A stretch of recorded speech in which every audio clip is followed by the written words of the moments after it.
இனி வீட்லயே பானிபூரி செய்யலாம் எல்லாரும். ஆச்சி பானிபூரி கிட்.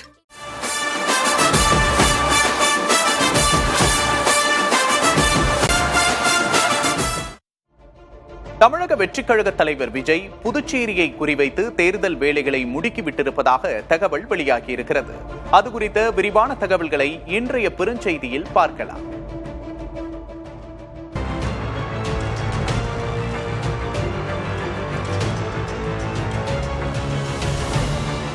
தமிழ்நாடு லட்சியம் புதுச்சேரி நிச்சயம் என்ற சட்டமன்ற தேர்தலுக்கு தீயாக வேலை செய்ய தொடங்கி இருக்கிறது விஜயின் தமிழக வெற்றிக் கழகம். புதுச்சேரி மிகச்சிறிய மாநிலம், கவனத்தை குவித்து வேலை பார்த்தால் எளிதாக வென்றுவிடலாம் என்று வியூக வகுப்பாளர்களும் தெம்பூட்ட களப்பணியில் தீவிரம் காட்டுகிறது தாவேக. பாண்டிச்சேரி மக்கள் தேசிய கட்சிகளின் மீது கடும் அதிருப்தியில் இருக்கிறார்கள். மாநில அந்தஸ்து கொடுக்கிறோம் என்று சொல்லி ஆட்சியை பிடித்த தேசிய ஜனநாயக கூட்டணி இப்போது அது பற்றியே பேசுவதில்லை என்பதே அவர்களின் ஆதங்கம்.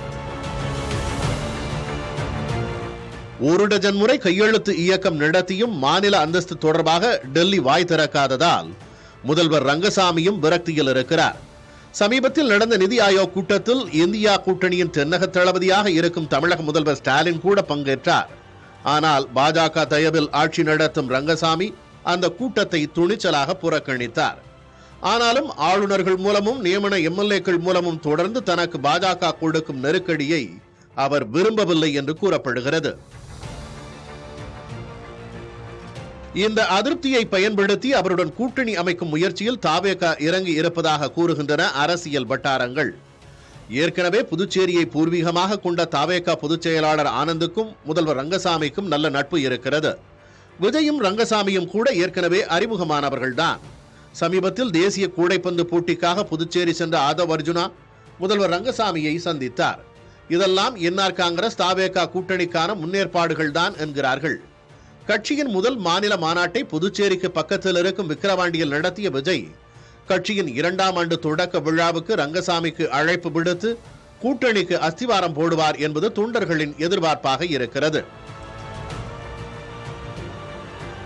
அதே நேரத்தில் எடப்பாடி பழனிசாமியால் கூட பாஜகவின் கை முறுக்கலில் இருந்து தன்னை விடுவித்துக் கொள்ள முடியும்.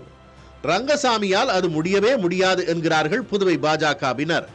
சுனாமி குடியிருப்பு ஊழல் புகார் உட்பட பல விஷயங்களை கையில் எடுத்து ரங்கசாமியை மிரட்டும் டெல்லி என்கிறார்கள் அவர்கள். அதே நேரத்தில் 2026 தேர்தலில் ஆட்சிக்கு பாஜக தான் தலைமை தாங்க வேண்டும், பாஜக காரர் தான் முதல்வர் என்று திட்டமிட்டு பாஜக வேலை செய்வதை ரங்கசாமி ரசிக்கவில்லை. எனவே பாஜக கூட்டணியை விட்டு அவர் வெளியே வராவிட்டாலும் பாஜகவின் அதீத அழுத்தத்திலிருந்து தப்பித்துக் கொள்ளவாவது தனக்கு தாவேக என்ற வாய்ப்பும் இருக்கிறது என்று நம்பக்கூடும். தேர்ந்த அரசியலராயிற்றே அவர் என்கிறார்கள் அவருடைய கட்சியினர். ஒரு காலத்தில் திமுக, அதிமுக, காங்கிரஸ் போன்ற கட்சிகள் மாறி மாறி ஆண்ட மாநிலம் புதுச்சேரி. நாமும் முதல்வர் அவர்களும் முதல்வர்களா என்று இரு கட்சி தலைமையும் கூட்டணிக்கு வம்படியாக விட்டுக் கொடுத்ததால் தான் அங்கே காங்கிரசும் என்ஆர் காங்கிரசும் ஆட்சிக்கு வர முடிந்தது. இப்போது மக்கள் தேசிய கட்சி ஆட்சியை விரும்பவில்லை. எனவே இந்த வாய்ப்பை பயன்படுத்த தாவேக திட்டமிடுகிறது. அதற்கு ஆளுங்கட்சியாக இருக்கும் என்ஆர் காங்கிரஸ் பாஜக கூட்டணியிலும் இந்தியா கூட்டணியின் திமுக காங்கிரஸ் உறவிலும் விரிசல் ஏற்பட்டிருப்பதை சாதகமாக பார்க்கிறார் விஜய் என்கிறார்கள். எல்லாம் சரி, மூத்த அரசியலரும் 3வது முறையாக முதல்வராக இருப்பவருமான ரங்கசாமி முதல்வர் வேட்பாளராக தாவேகாவை சேர்ந்தவரை ஏற்றுக்கொள்வாரா என்பதே தாவேகாவுக்கு முன் நிற்கும் மிகப்பெரிய சவால்.